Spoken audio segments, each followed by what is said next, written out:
Because like I've been thinking about, like we've had time to kick this around, and so I've thought a lot about, okay, what are the questions I'm going to ask? If I've got this guy from Mars, and he comes down and he's, okay, I'm brand new to this Earth thing, learning how I fit in, and he's sitting right in the middle of the boat, to use the quadrant model for a little while.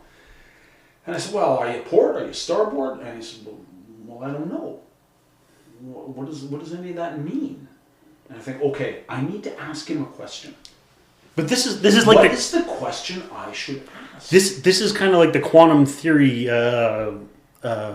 thing of the object being observed is affected by its observer, right? I guess it's the basis of Schrodinger's cat, right? Yeah.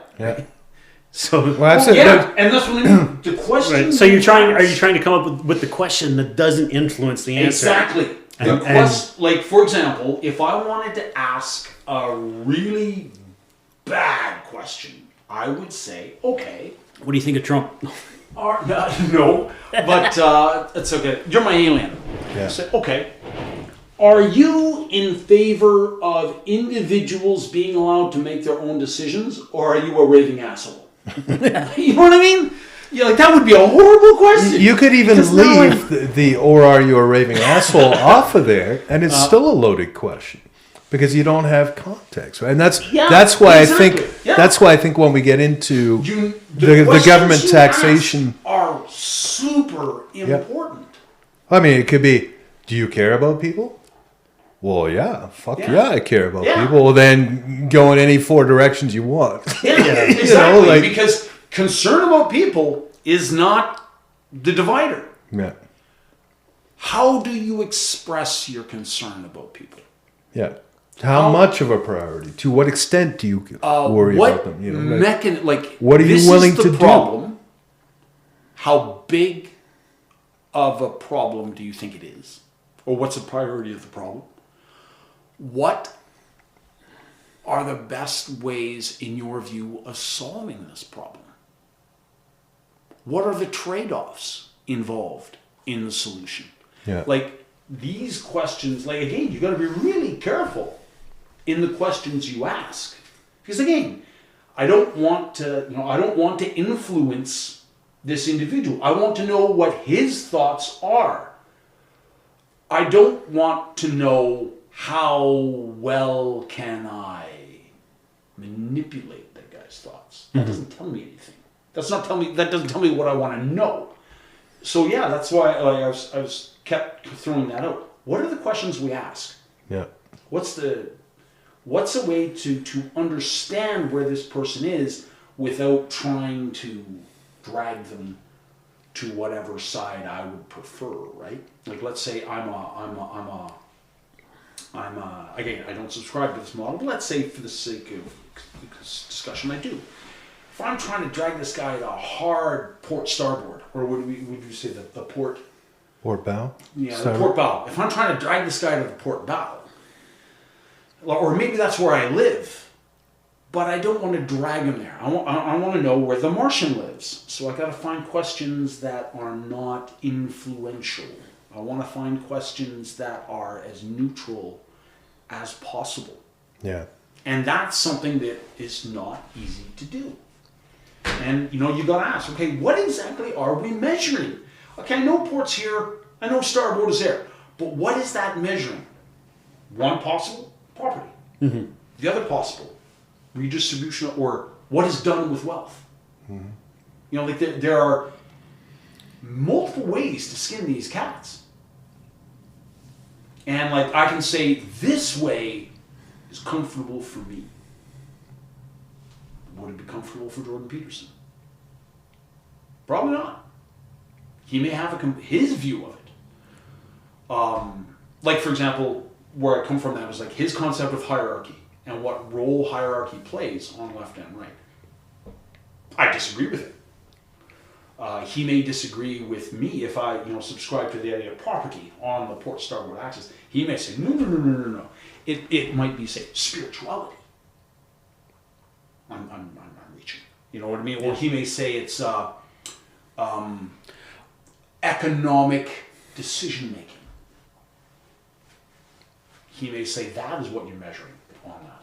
I actually liked what he said. In terms of generalizations, I like what he said about the right being about hierarchy and the left being about Flattening those hierarchies.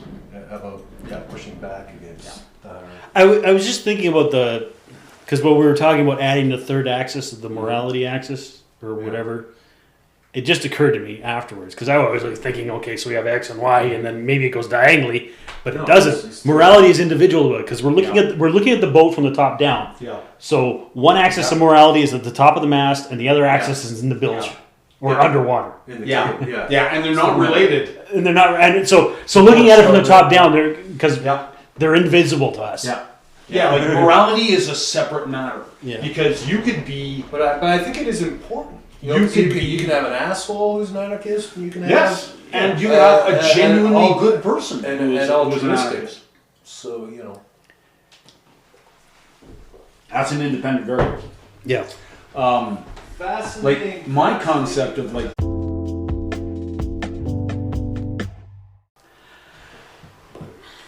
So you guys were throwing a lot of stuff around. Not really related to this episode, though. What is this? Are we going into... We're back to the political spectrum again. Yes, political spectrum. Part 2. We're on the... I think where we left it four was... quadrant a model. couple of things we were not... I was not happy with where that ended up. Yeah. That the left is naturally coercive. Right.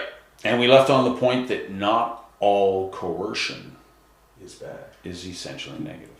Basically, I think we had a eureka moment with you where we finished off, where we pointed out that in our not at all confusing nautical model of the political spectrum, I like that the person hanging off the gunnel on the far port side, on the far starboard side was the only guy who was free of coercion, and everything else had a little bit of increasing amounts of coercion as we went. Or so a certain amount of coercion is acceptable. Yeah. Like So that's... I think that that was the other epiphany moment. Yeah, like what you said. We drive on the right-hand side of the road. Yeah. Like certain things you just got to accept and say, look, this is the way we're doing it. Yeah. Because otherwise it's chaos, right? Yeah. Yeah, it's like the joke they had. My buddy was living in France for a while, and they had a Belgian joke. So, hey, do you hear the Belgians started driving cars on the left-hand side of the road? If that works out, the next week they needed the trucks to do it.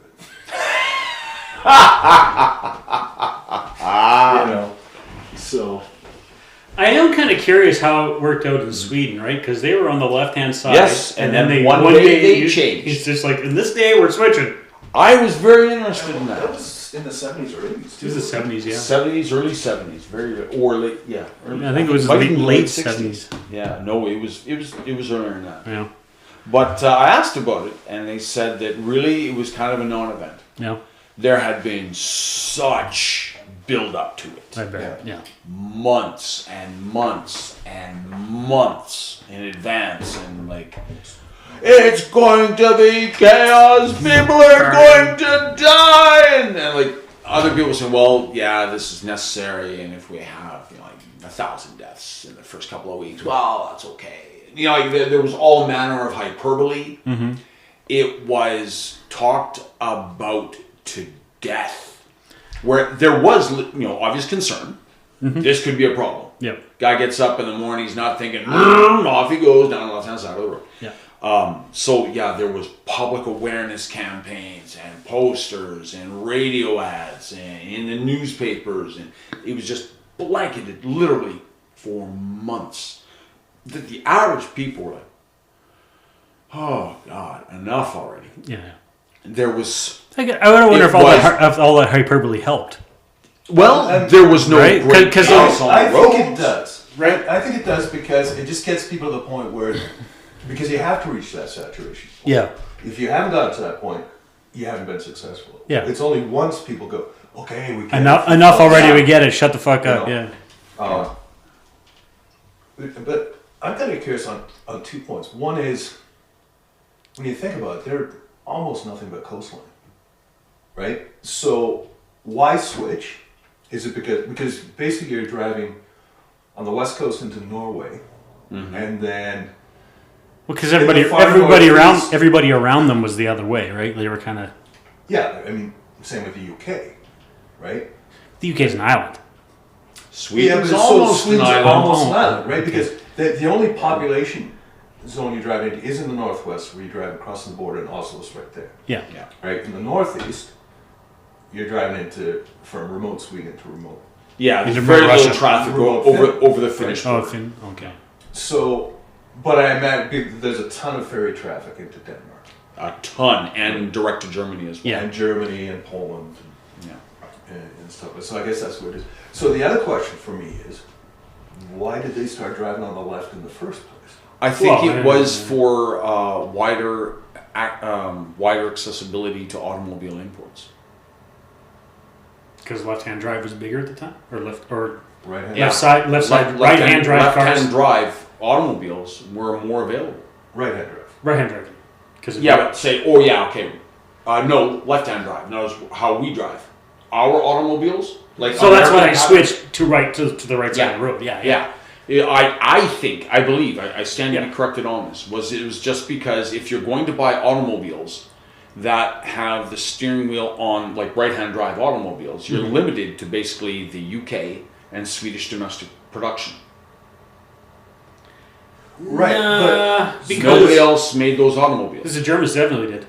But a very small percentage of their overall so you're talking about production. So you're talking about why they went to left-hand drive on the right-hand side of the road. Yeah, that's why they switched to driving on the right. Is why they go to left-hand side to begin with. Left-hand side to begin with. Because they adopted their transportation from the British. Yeah, that's the same way that everyone who speaks English in Europe in the same reason has why a slight British accent. Yeah, in the same reason why India and Japan have left-hand drive. Or right-hand drive and driving on the left-hand side. Yeah.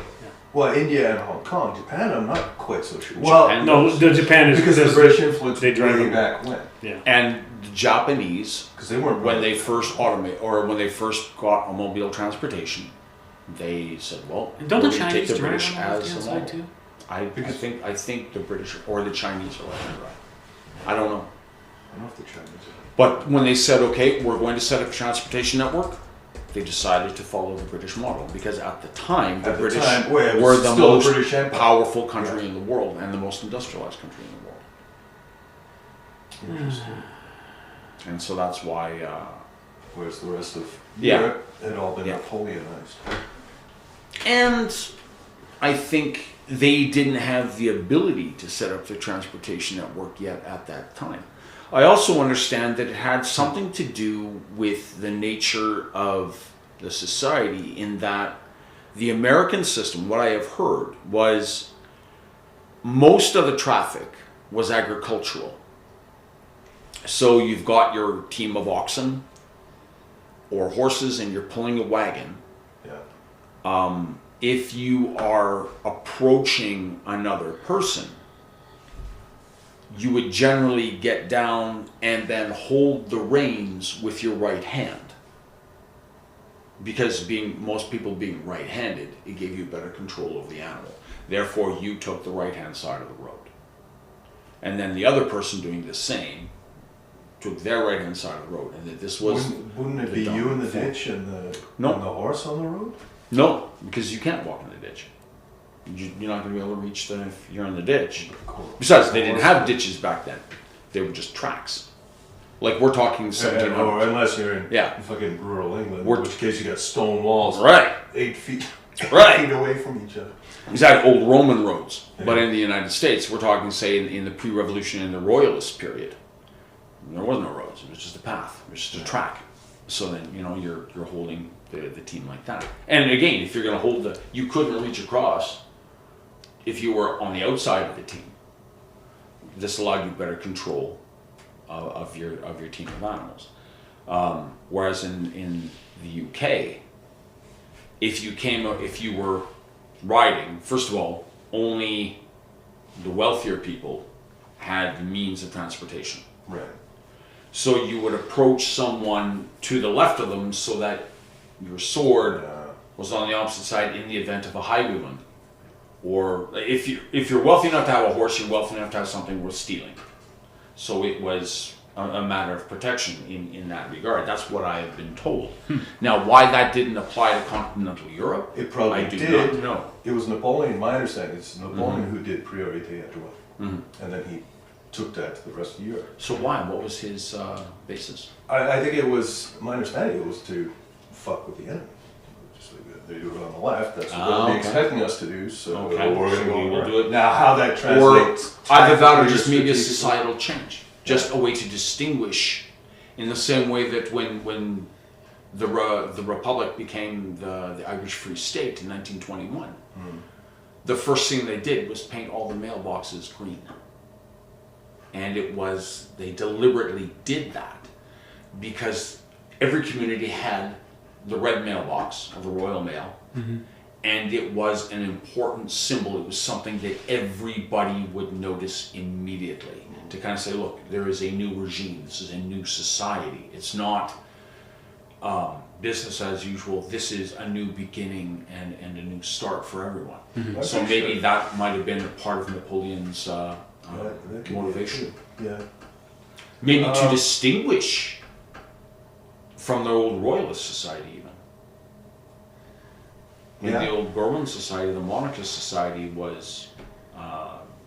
maybe for exactly, socially and the reason. Yeah, maybe it was to distinguish the revolutionary society. On a completely irrelevant note, but something that just, the question that's I've always had. So we're talking about distinguishing things. You mentioned North America back in the day.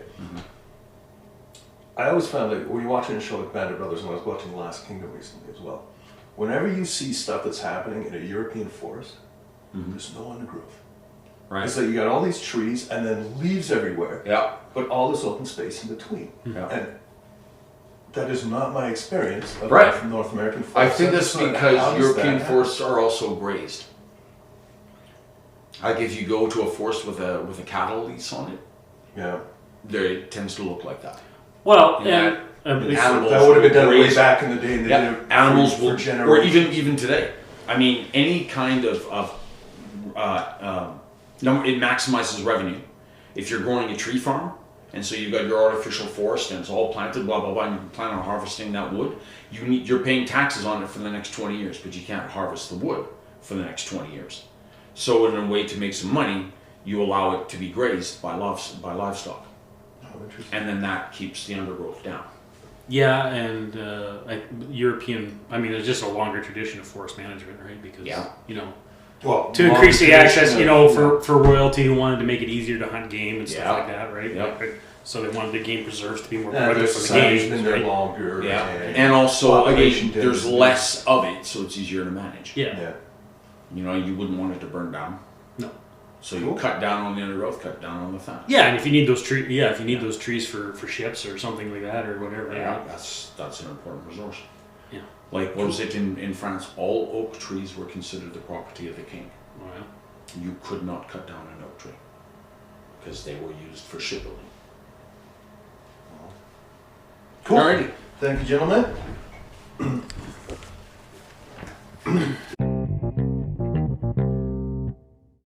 But he says, you want him? He says, fuck yeah. I can't take him, but I know some, I figured you could.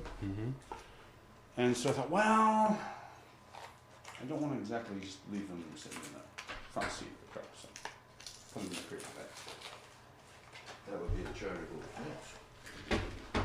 It just gives a cop a reason to look in your car, which... 40 cal sniffing mess. I don't think you ever want to give a cop a reason to look in your car. No. You do not. Taken out. You shot someone.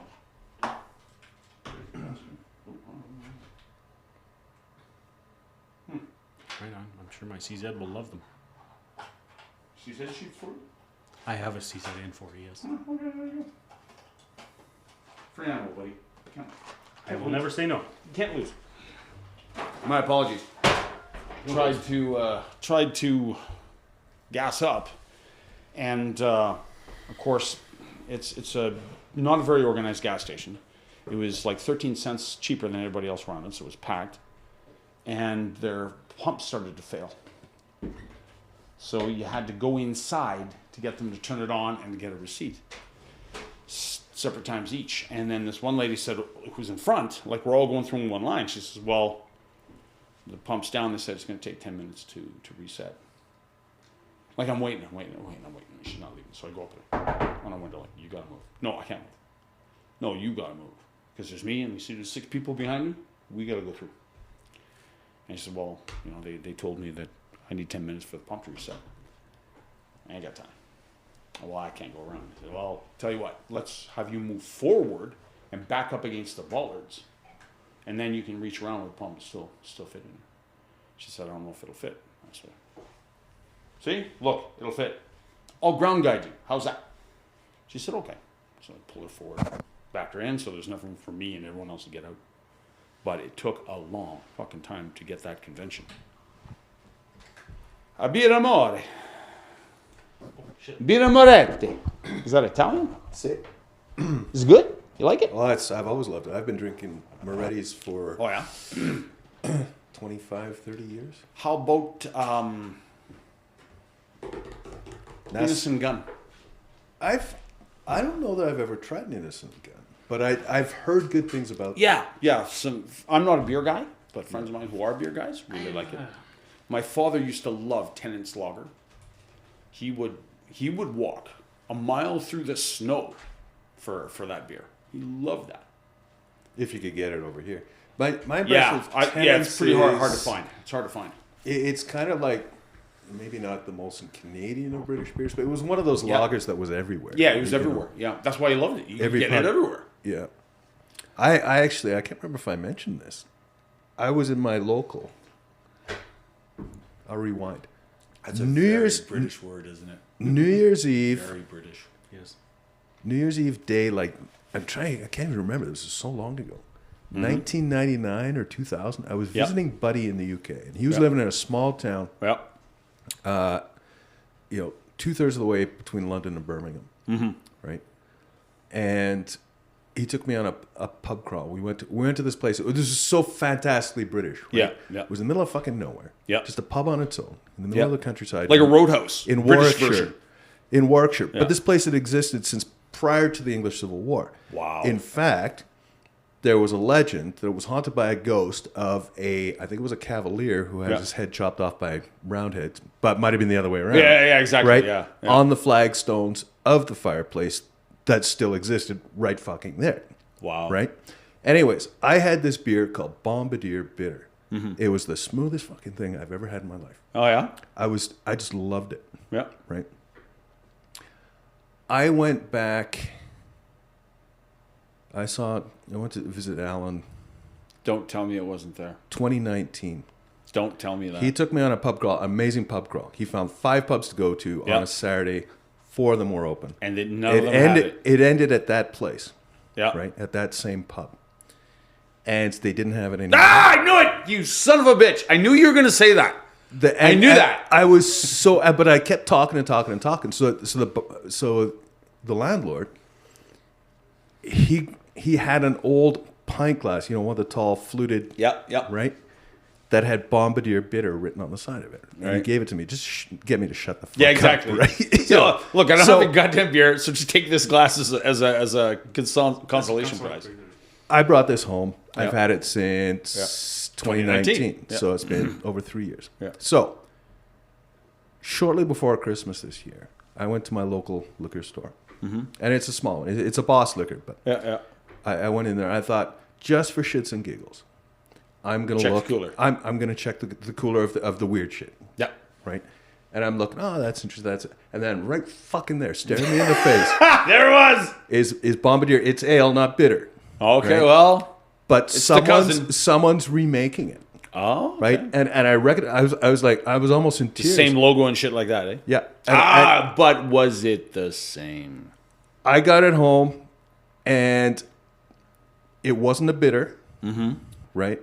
But it's still the smoothest fucking thing I've ever drunk in my life. Right? It's forgiven. If you've ever had Newcastle Brown. I haven't, but I know lots of people who are fans of Nuki. It's like that, just better. Just smoother. I was almost in tears. I grabbed as many as I could. Come back with a wheelbarrow. Right? I went up to the guy at the front, and I was almost in tears. I wanted to kiss the guy. I told him I love you. Yeah. Because so now I've got a regular. That's your go-to. That's my go-to if I can find it. Nice.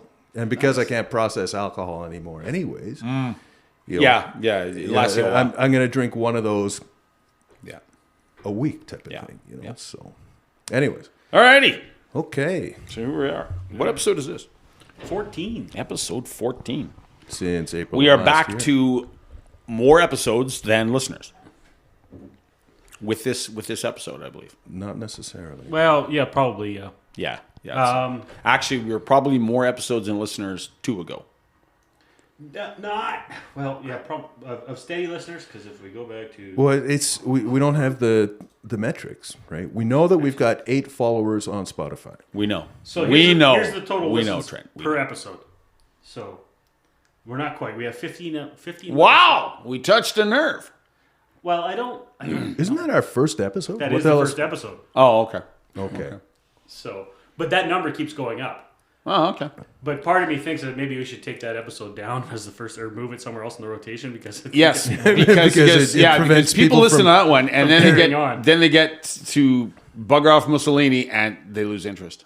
Actually, Bugger Off Mussolini did pretty well because that was Bugger Off Mussolini is our most recent one. Oh, okay. Oh, all right. That was the last episode. Okay. All right.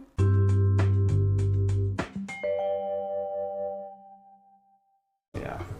And I think they really don't exist. I think the NDP has done a very, very good job of consolidating that vote. Well, I mean, NDP's been the other party since the 80s at least. And I They've think- been the only real opposition. The Liberals basically dissolved in the 90s, early Yeah. 90s. I think it was while I was in high school. The last real effective Yeah. leader the Liberals had was Lawrence Licor. Yeah.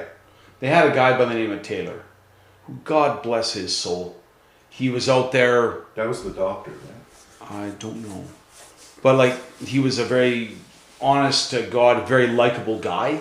But this was in the days of like the Lockheed Getty machine, right? He was out there fighting a good fight. But again, so long as you had the name liberal, you didn't have a chance. Yeah. Like fucking forget it. That's what I find weird about this province, right? It's like both ends of the spectrum, but you know the most disdain was for the term liberal. Well, it's because the Because federal the federal party Liberals, yeah, I mean, It's it, the federal- have been Yeah. such a villain. you know, Have been such an enemy of Albertans. Like the hostility coming out of that party has doomed any Did I- provincial variant. Did I tell you guys the moment I realized I was an Albertan? you realized you were an Albertan? Yeah. I moved here in '79, and I loved Edmonton, so I was an Edmontonian. I loved Canada, so I was a Canadian. But fuck me, I hated the politics here. Right? Everything about, because it's just so overwhelmingly conservative all the time. Yeah. All the time, right? And it could be addictive too if you could get fired if your boss found out you had an NDP sign on. Really? Sort of thing. Legitimately? That's my dad always worried about that. Anyways, I've right? always heard that the other way around. Really. Yeah. Like good luck working in education if they see you with a conservative sign. Yeah, I'll come Good back luck. to that in a sec. But yeah, so I just didn't, you know, like the whole, I vote Tory because my pappy voted Tory and my grandpappy voted Tory. It goes back generations, right? So, but after I did my basic in '98, I flew to see my son in Barrie, so I had to fly through Pearson. And during the week I was there, Air Canada went on strike. So I had to go back from Barrie into Pearson to switch up my flights or something like that, right? So standing at the airline counter, it was a fucking mess. They had 7 desks and 11 lines, right? like the math just didn't work, Yeah. right? And I just sat there and I watched the behavior of the people in those lines, right? And as soon as one of those 7 became free, it was a fucking free for all. Yeah. Like whoever was like just some dickhead at the front of whatever line, just whoever was the first to move was the first to get there and get it, right? And I realized that if that had been occurring in Alberta, the person at the front of every fucking line would have been keeping track of who was next. You know? And I was so disgusted with these Easterners. Yeah. I was like, and just realized, I was like, fuck me, I'm an Albertan. I'm an Albertan. Son of a bitch! And that stayed with me now for 25 years. No. But I know what you mean. Like, I was working on an NDP campaign back in, I think it was 07, for a guy who was a buddy of mine at the time. And so there were people in there who were staunch unionists. And I have to mention that the only union I'd ever belonged to was CLAC, which I had to belong to because I was working on at Ceylon Foods, right? And they were like, "Ooh, don't go spreading that around." You know? And I'm like, it's like Christian Labor Alliance of Canada or something, right? Yeah. And it's not a real union. Yeah, it's the non-union union, right? Because it's Jim Patterson Group, right? Yeah. And you know, this is part of my love-hate relationship with unions. Like it's like democracy. It's the worst thing going except for everything else, right? It's better to have them than not, but you know, we don't need to go down that rabbit hole right now. But I was kind of like, really? Like, fuck off. You know, I had a job, right? Someone was willing to hire me and pay me money to do something, right? What, you gonna shit on me because I had to join the union for that? Yeah, I guess technically I was at 2. I worked at UPS for a while, about 8 months, and so you had to be a Teamster to work there. Yeah, and same thing Pure Layer. I had to be in the Teamsters. Yeah, and then I worked. Actually, before that, I worked for McCoy Brothers, which was the company that we did most of our trucking for the 80s and 90s. And I worked for them for 3 months, and they had an employee association, right? So a collective bargaining group that was only within the company. Yeah. So Didn't belong to a greater union. no, it was literally like the McCoy Brothers Employees Association or something like that. So, which I thought was better than the Teamsters. The Teamsters, like, I have all the time in the world. Like, if you're at a company and you want to form a collective bargaining unit within that company, Yeah. more power to you. I'm all for it, right? Like, sure. But when you get whole sector. when you get a whole sector or the entire or a huge institution like the Teamsters or AUP, CUP, whatever, right? Like, Yeah, these umbrella or UFCW or pick up, yeah, right? Like, then it starts to become about perpetuating itself as opposed to actually representing employees, right? Well, And the thing with the Teamsters at UPS is right now you had 2 bosses. Yeah. right? You had your manager and then you had the shop steward. Yeah, right. And it created an unnecessarily adversarial relationship between management and the employees. Are you a lefty? Yeah. I write. I'm left-eye dominant, Okay. so I do things like shoot rifles with left-handed. But I was born left-handed, and then I was corrected in the 1st grade to become right-handed. By who? My grade 1 teacher. Really? Yeah. By like Male or female? female. No shit. Yeah, and she would. But she was old even then, right? When I was in 1st grade, she was in her.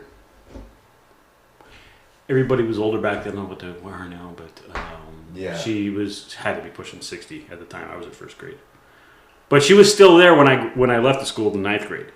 But anyway, like if I was writing with my left hand and walking around, she'd like on top of my head with her pen.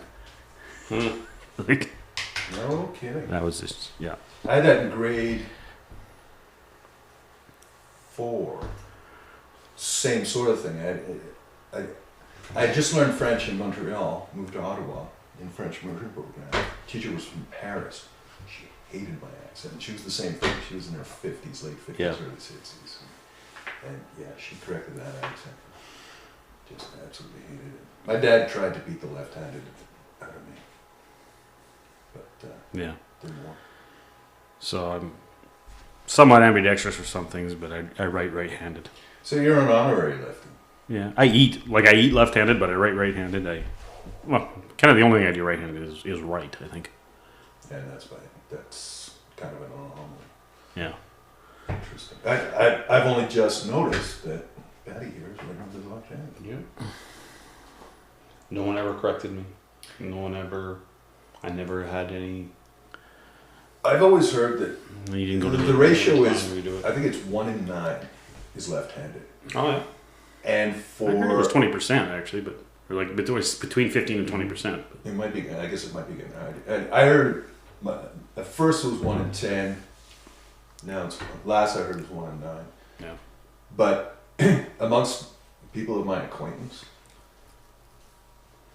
it's somewhere between 40 and 50%. Yeah. Of people I know and interact with on a regular basis. Yeah. Get along with and respect and stuff.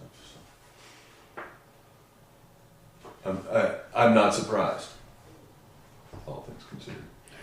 My mom bought me a book of, well, probably a decade and a half ago now, about like successful left-handed people.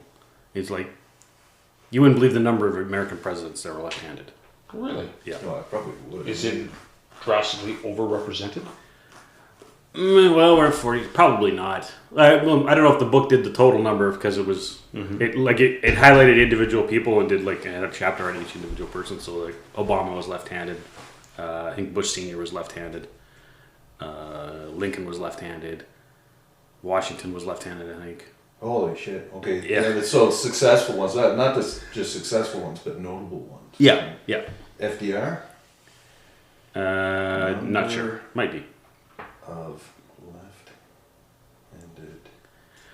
I don't know if they're technically overrepresented, but At least 8 of the 45 men who have held the office of United States President have been left-handed. Only one U.S. president prior to the 20th century was known to be left-handed. Oh. That means only Washington or Lincoln. Since World War II, there have been 14 different U.S. presidents. 6 of them have been left-handed. that's overrepresented. That's like 45%, right? Yeah.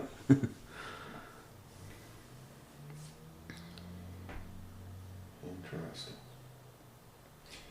List of left-handed presidents of the United States.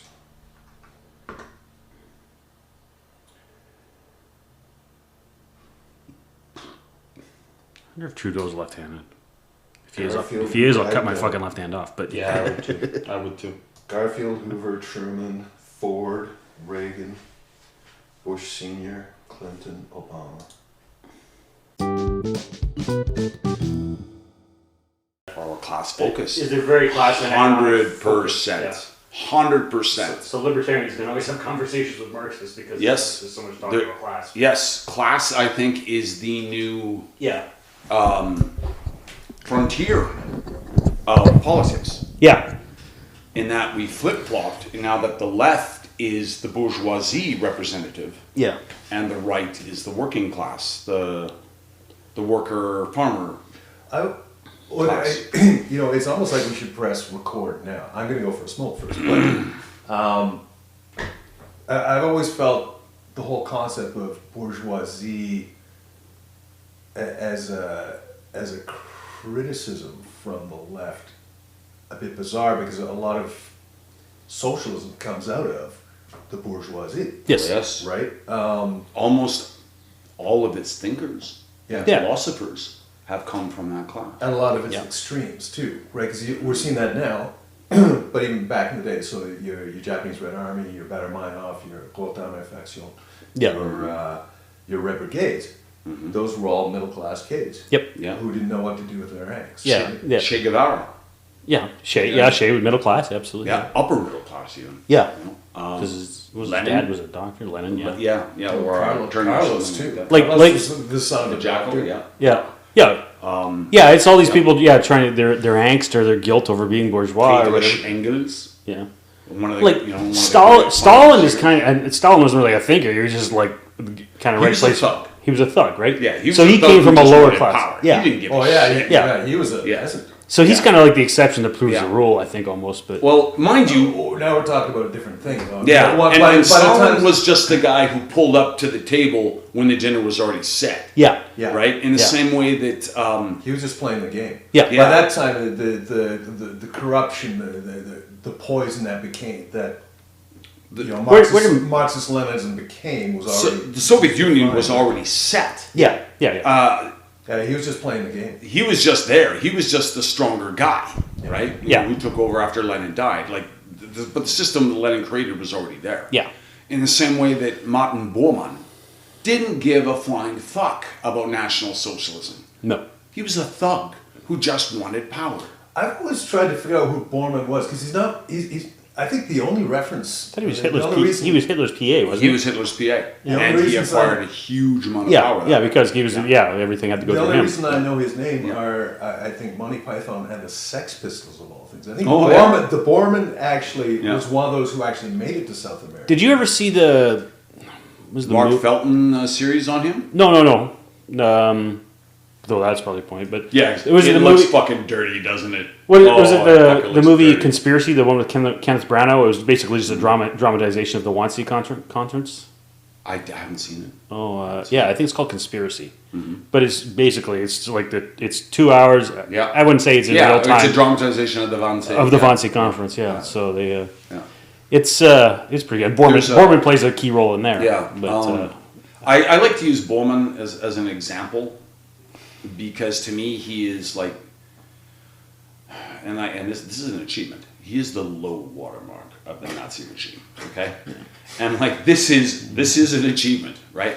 Like he had to be low water in that. Oh yeah, like. That's setting your bar pretty low. Exactly, yeah. Like you need to bring your boots and start digging. Like a guy like Rudolf Hess, he was a thug, out and out thug, but he believed in Nazism. Yeah. Right? I find no evidence anywhere that Bormann believed in anything other than purely his own self-interest. Goebbels, at the very least, he had a doctorate in I believe, literature. Yeah. Goering was an aristocrat. Yeah. And an accomplished pilot. Yeah. And on a war, first World War for the German. He was one of Richthofen's flying. Yep. In fact, he commanded the flying circus at the very end, and he also had. I don't know if he had formal training in it, but he had a definite eye for art. Yeah. He was an accomplished collector. Speer was, although Speer was an architect. Speer had absolutely no loyalty to National Socialism whatsoever. Yeah, that's but he why was, he died, he was a part of Hitler's inner circle. Yeah. Who was an architect. Yeah. I always get Speer and Hess mixed up. Hess was the one who flew to the UK. To the UK to try and work a peace, right? But what was his role within the party? He was deputy Führer. He was Hitler's right hand, all through the struggles of the 1930s. I've got a quote that's been coming to me, and I want to attribute it to Goebbels. I'm not sure. It's about Churchill and his speeches and how, and I think the quote goes, Churchill mobilized the English language against us. Do you remember that? No, but it has the ring of truth to me because I would agree with that. Churchill was a magnificent orator who used that power. He was, yeah. If it hadn't been for him, that England would have capitulated. I think so, yes. Yeah. So, and I seem to remember that being. It's been playing in my mind for a while. Himmler was. He was a good old-fashioned thug. Yeah, he was a thug. Yeah. He was a thug. Heydrich was a very charismatic and attractive thug. Yeah, but still he was still a thug. I don't think he had... charismatic and intelligent, but still... highly cunning. Yes, yeah, very cunning. But I don't think he had any great education in the arts. Yeah. What about... getting away from the Nazis, was Mao... Was he middle class or was he... I don't know what Mao was. I think he was a peasant. He must have had some education, though. I'm going to look that shit up while you're having a dart. All right. Yeah.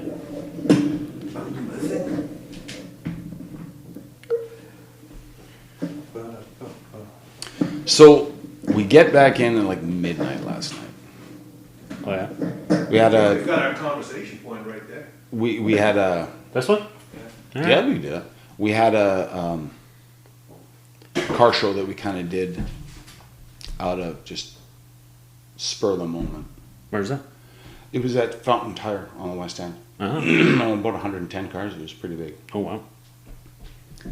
Before I do something with the car, I kind of made myself a promise. This is my father's in 1937. Mm-hmm. That I am going to at least attempt to show it. Right. Right? And see if there's any enjoyment in there, if there's any reason to. Mm-hmm. And it's been very frustrating. We managed to get it to one show this year and ended up, spending like $5,000 fucking dollars in the process. Oh wow. It's becoming a money pit and pretty discouraging. But we had an opportunity to go to a show yesterday, so we did. Took it there. By the time we got back from putting the car back in storage and returning the truck we borrowed to pull the trailer and all that, it was like midnight. She needs to get her van, desperately needs a spark plug change and the oil change. So I said, look, park it in front of my place. You get to sleep. So she parks it in front of the garage where everything's blocked in and I can't get out. So it was like, and the keys are in her purse on the nightstand, and I don't want to wake her up. So I'm doing this creative duck walking with the bike for like half an hour, moving shit around the garage, trying to get out because I don't want to wake her up. So yeah, that's been my morning. Okay. Oh, Mao was the son of a prosperous peasant in Shaoshan, Hunan. Okay. So there you go. Ho was an intellectual. Ho was definitely intellectual. Pol Pot was an intellectual. Yeah. He later adopted Marxism-Leninism while working at Peking University as a librarian.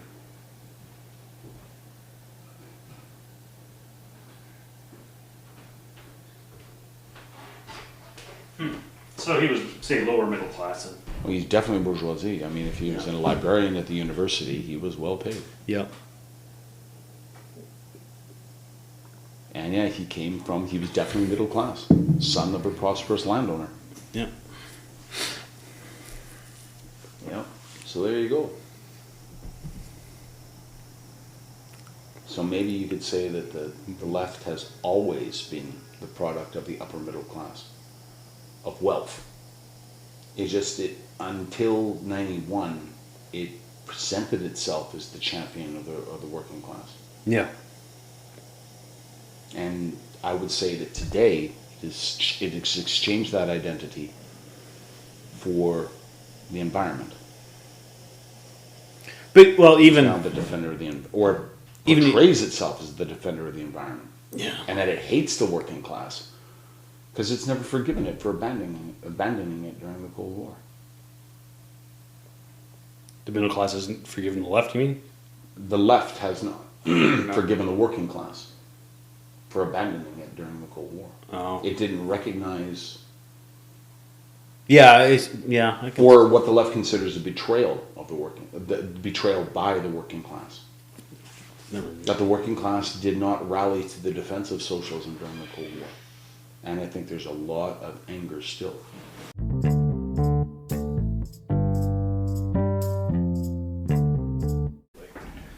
Nazi models of like 70s bathing suits. Like Speedos or? Oh, grape smugglers. Yeah. Mark Bormann on a beach in No, it might not. I keep getting Bormann. Mengele, maybe? No, it's not Mengele. Definitely not Mengele, because Mengele died in the late 60s. No, didn't the Israelis get Bormann out of Argentina? No, that was Mengele. Eichmann. Eichmann. Oh, okay. Yeah, Adolf Eichmann. They got him. That was the big high-profile one that they got. Yeah. There was apparently, the official story is that Bormann and Stresemann and the head of the Hitler Youth, Otto Axmann, all made a break for it, where they had to cross the Spree and they got held up they got driven back. They finally made it, and the story by Axmann, which he always swore by, he never changed it. That doesn't mean you can trust him. But was that they parted ways at the Lehrte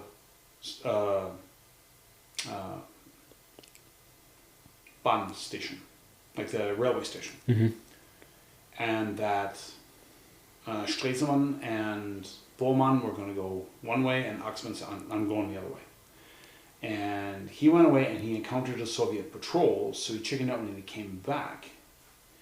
And then he claims he found their two bodies, just a short ways away from where he parted with them. But that Stresemann...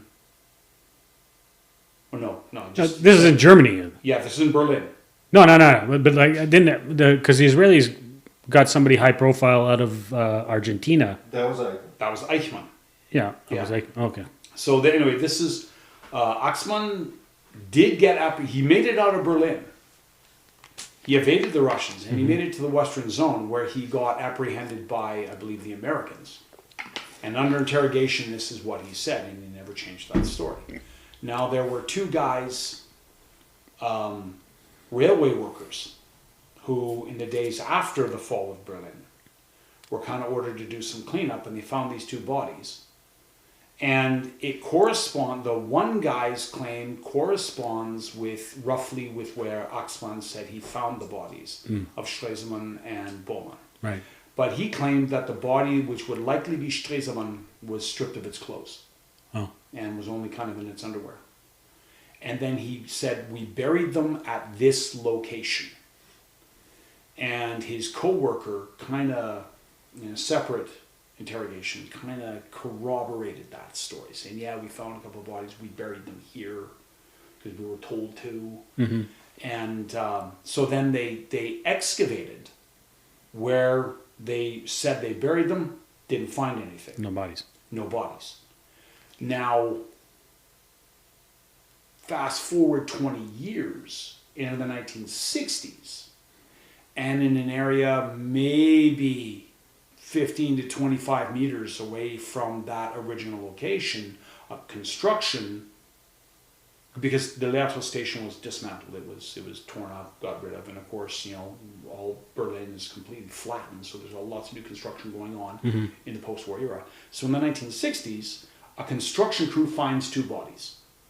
So then they bring in the forensics, and it's maybe, 15 to 25 meters away from where those two railway workers said that they buried those two bodies. Right. So it's within plausible belief. Yep. The difficult part is the one body that's supposed to be Bormann doesn't really match what... And there's controversy here, right? Right. There are some people who say this doesn't match what Bormann should look like. It doesn't match his dental records. Now, Bormann had a damaged collarbone from a riding accident in 1939. Mm-hmm. Apparently, there was a skeletal injury on the body found that corresponded with the idea of a broken collarbone from that age point. But then there are other people who say that these dental records don't match what Bormann should have. So then there was a re-examination. Okay, we're going to go back. Or it was missing the skull or some shit like that. That's maybe what it was. It was missing the skull. So, okay, they go back. Now there's publicity. They go back and all of a sudden, we found the skull. And it is pretty obviously, it's Bormann's. It matches up. Except the coloration of the bone doesn't match the rest of the skeleton. No, really. Yeah, so you look, depending on how you want to... Where did they find it? They find it in the same At the place? site. Yeah, in the same place. Okay. Yeah, but after the fact. Yeah. There's a guy who does short YouTube videos, a World War II historian called Mark Felton. Yeah, I've actually... Yeah. That's a name I've heard. Mm-hmm. Yeah, he does a lot of, say, 5 to 15 minute short World War II histories. And his stuff is really good. Yeah. He does anything, he does some non-World War II, but he's really good at finding, all kinds of great stories. He's got a series of, say, 3 videos on Bormann. And when you at least look at Felton's work, it really looks like, just the way he presents it, it's really hard to come away without the conclusion that they planted that skull there. But Bormann actually died somewhere else, presumably South America. Right. And they planted his skull there. Like they disinterred him, planted that skull there on the site. And it was, see, he's there.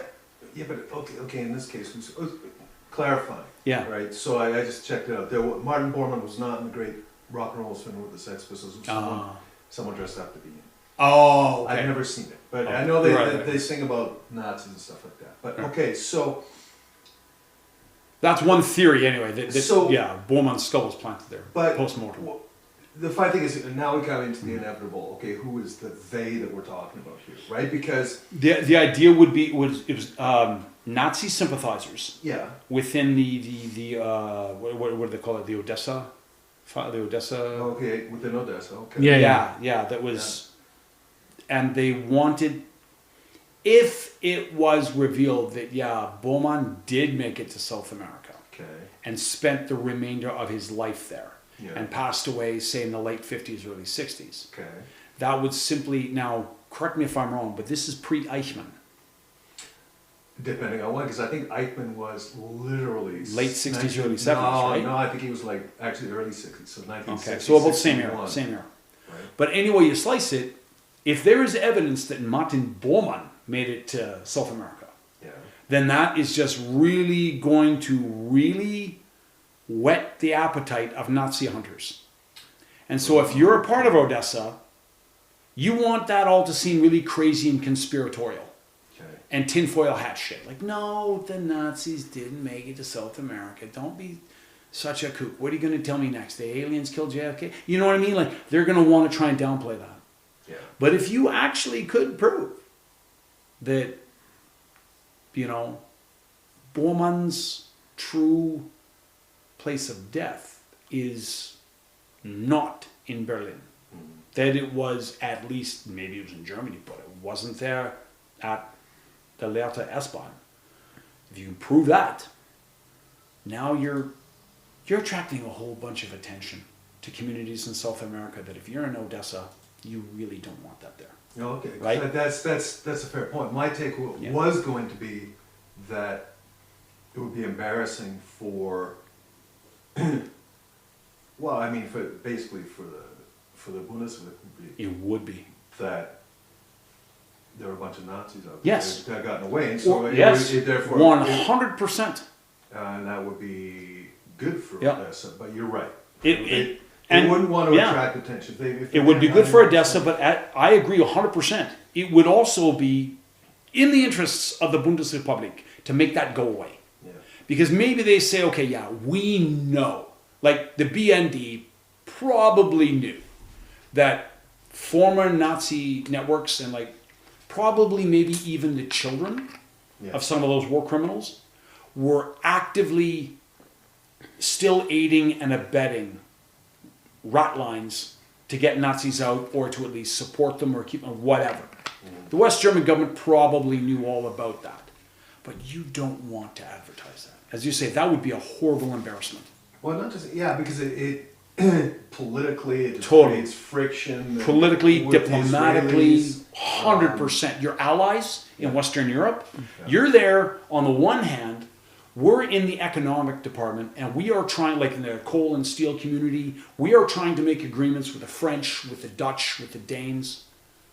And then all of a sudden, the security guys down the hall say, oh, by the way, there's a whole bunch of fucking Nazis. Pardon my French. There's a whole bunch of Nazis still active within West Germany. Did you just apologize for swearing? Yes, I did. To us? Yes. Okay. To the audience. But that would be terrible. That would be a nightmare for us. If we are trying to make civil economic cooperation, trying to establish what would become the European Union, and then it leaks out that, Just this, there's a whole again, Nazi if network. nothing else, just this reminder that, we were the bad guys.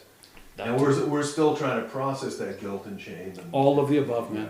All of the above. That we haven't moved beyond it. It's still with us. Wow. And like, say 1961. Yeah. Oh, absolutely. Well, that's the weird thing is realizing that, when I was a kid in the, mid-70s, the war in the 60s was only 20 years old. Mm-hmm. Yes. When you think about it now, I mean, Vietnam is 50 years gone. The generation that fought World War II in 1963 was younger than you and I are today. That's weird fucking shit. Yeah. Yeah, exactly. We tend to think of the 1960s and World War II as completely different. Yeah. Well, but they would have still been in the prime of their lives in their early 40s. I mean, early 80s, this is what I always go to. Early 80s, rock and roll was basically 20 years old. Yeah. Right? Yeah. And we were still listening, we were still hearing Elvis on the radio. Mm-hmm. But certainly the Beatles a lot. Yeah, right? certainly. The Beatles only made it 10 years. Mm-hmm. Right? Nowadays you still hear the Beatles. You'll hear more Paul McCartney solo than you will Beatles anymore. Probably 3 or 4 Beatles tunes that you're going to hear. Yeah. That's probably it from their catalog. But, now 80s tunes are still being heard. Like low-level shit, right? Like one Wonders and stuff like that. In the meantime, U2 has lasted 4 times what the Beatles have. Yeah. Yes. Right? Yes, that's true. U2 is still touring. Yeah.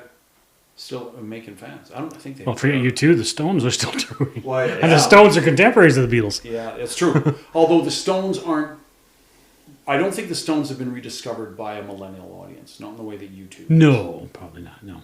No. U2 has managed to remain culturally relevant a lot Absolutely, more. a lot more than the Rolling Stones. Than the Stones, because the Stones basically haven't written new music since, or new decent, successful music since like 1982. The Stones, like U2, they haven't written any decent music since Let It arguably since the early 70s. Since right? Let It Bleed, probably. Whatever album had "Give Me Shelter" on it. I mean, that's.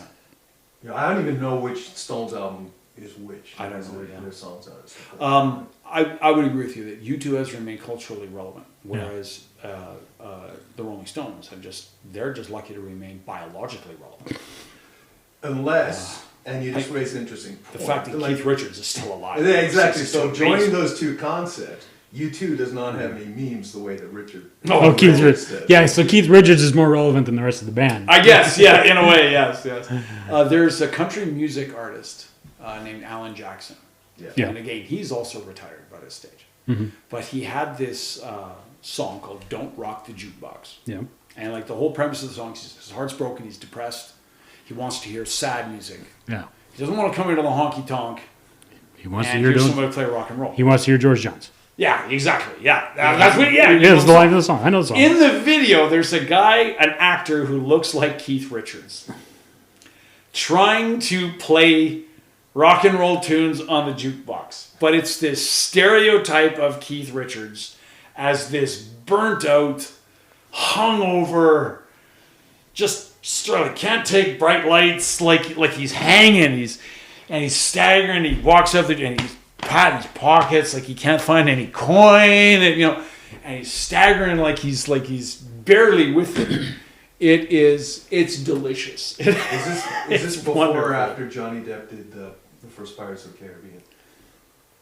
Oh, it's well before. Like, Yeah, before. don't rock the jukeboxes from the 90s. Yeah. Well, I mean, so it's probably Pirates of the Caribbean. Yeah, No. exactly. I'm not going to argue that point. Pirates of the Late Caribbean 90s. could be. No, the first Pirates movie was after 2000. It was like 2004, 2005. But yeah, it is. It's a great mock-up of So Johnny Depp stereotype. wasn't the first to base a character on. No, yeah, exactly. Yeah, exactly. Because that was what was hilarious about it. He said that he based that character on Keith Richards. Next thing you know, Keith Richards is showing up in the sequel Yeah. as His dad. His dad. Yeah. But like this was like a guy who's like fuzzy. He's still hungover. Like he'd just been on this great big bender last night. Like our cultural stereotype of the aging rock star whose body can't recover from these wild benders like it used to. Have you? There's a meme I saw the other day, and I can't remember. It's like rock stars now and then kind of meme, right? And so I can't even remember who they had for stars, but it's all people who are still alive, right? Yeah. And it's now versus when they like broke like 20 or 30. Oh, the years. same person. Yeah. Oh, so yeah. before and after, right? Yeah. And so it's might have been it was John Milligan. I can't remember. It doesn't matter. So it's like 6 total. And so it's before and after, or, young picture, old picture of all these guys, and then Keith Richards is just 2 identical pictures. Because he was looking rough back in the day. He was looking rough 40 years ago. Yeah, exactly. The tragedy is, it used to be Keith Richards and Betty White, and now Betty White actually died. Now it's like, after Keith Richards goes, we're gonna have nothing. Yeah, there'll have to be a new icon that comes up to represent like incredible longevity. But Betty White damn near made 3 figures, didn't she? Yeah, she was only like maybe a year or two. Like she was 98, 99, something like that. I think she was 99. She was 99, and wasn't Bob Barker 99? Bob Barker was 99 as well. Yeah. I think. That's another icon of longevity. I think Betty Barker might have been actually, or Betty White might have been actually planning her 100th birthday because she was getting a lot closer. I think. She was getting close to 100. But the other thing about her was because she was so cutting edge in a way that we didn't know back in the day. Right? Like the stuff that was coming out of her mouth in later interviews, and it's like, holy shit! In a way that Bob Barker never was, right? Like, Yeah. True. Bob Barker. I mean, he's an icon. Yeah, but he didn't have such a wide impact that Betty White did. Yeah, well, I mean, towards the end, she was just a lot of fun. Bob Barker was a lot of things, but Well, he was a game wasn't show host. Fun. He was a game show host. Yeah, and he was the game show host. He gained a second wind in his career with the animal rights. or no, beyond that, with the films about the hockey player. Oh, Happy Gilmore. Happy Gilmore. Yeah.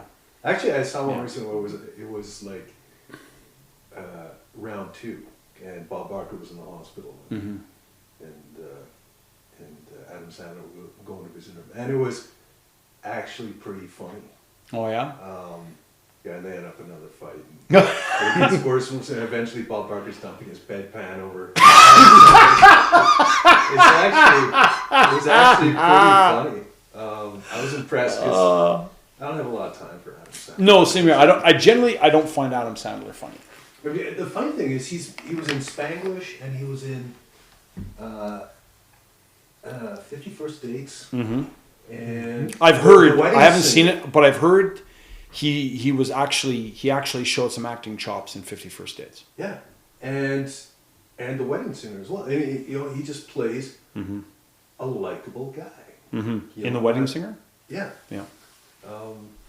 There's another one that Seth Rogen did where he's like Sandler is like an aging comic, and I can't remember the name of it. Seth Rogen goes to work for him as his assistant, and Seth Rogen is an aspiring comic, Right. and then he's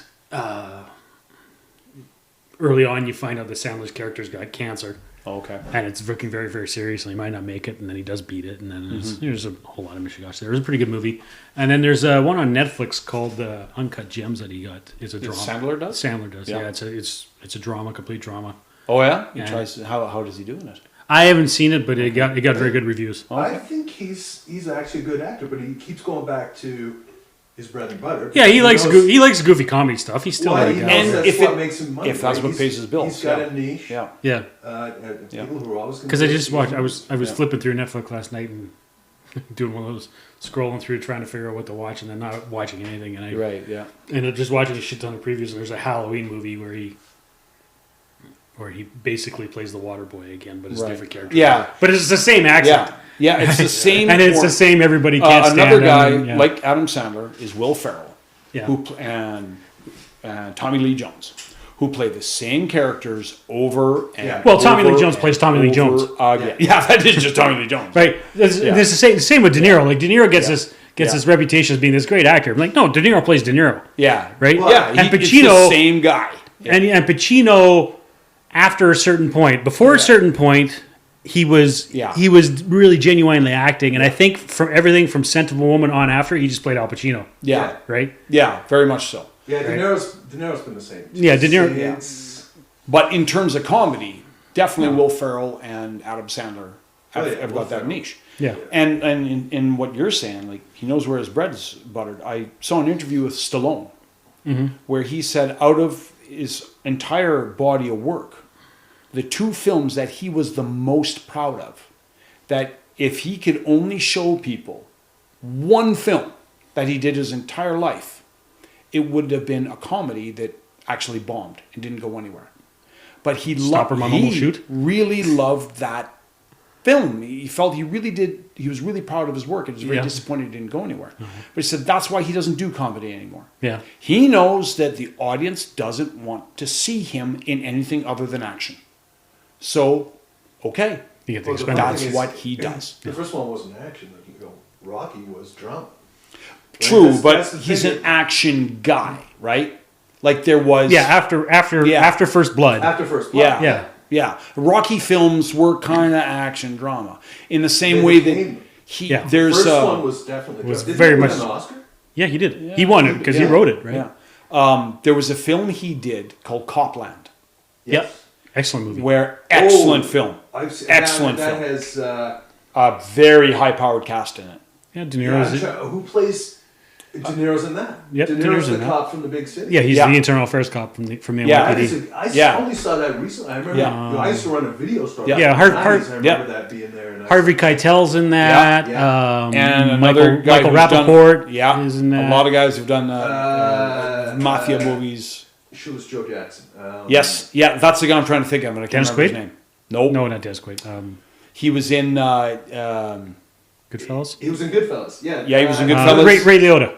Liotta, Yeah, he's in it. Right, yes, yeah, actually Ray Liotta. He, I think, won an award for that movie. I think he won a one. Or maybe was nominated for Best Supporting. He should be considered, That was, yeah. because Stallone did an amazing job in that film. Yeah. He did. But he realizes that is as close as that kind of film is the only thing he's ever going to get, which allows him to actually act and have a serious character. Post Rocky, because Rocky was the. But he understands that, and he's not going to try and foist stuff onto the audience. Actually, I really like his last thing he did, which was a Taylor Sheridan show on Paramount Plus called Tulsa King. Okay. Oh yes. But again, he's a tough guy. He's a tough guy, but it's not an action show. No, It's the Sopranos go to Tulsa. Is what it is basically. Yeah, but he still plays like he plays a tough guy, the aging tough guy. Yeah. Well, he plays his legitimate age. Yeah. Because there's a scene. Yeah. So he sleeps with this chick. He's a mobster, right? He gets to Tulsa, he goes to the bar, and he gets picked up by this chick, and so they sleep together. And the next morning, she's like, he tells her how old he was. He tells her he went to prison, and she's like, oh fuck. And then she tells him she's an ATF agent, and you're like, oh fuck. Oh jeez. And then she's like, when do you go to prison? And how long is he in prison? Oh, he's like, he was 50 something, went to prison, and he's 20 years in prison. Yeah. She's like, you're 75? He's like, yeah. I thought you were a rough 50. You were a rough 50. Because she's in her 40s, picture, right? So like the before picture for Keith Richards. Yeah, I thought you were a rough 50. nope, 75. What a great line. I gotta share that with Tracy. You're 75? I thought you were a rough 50. That's my goal. Be 75 and have someone to call me a rough 50. Yeah, That's my goal. absolutely.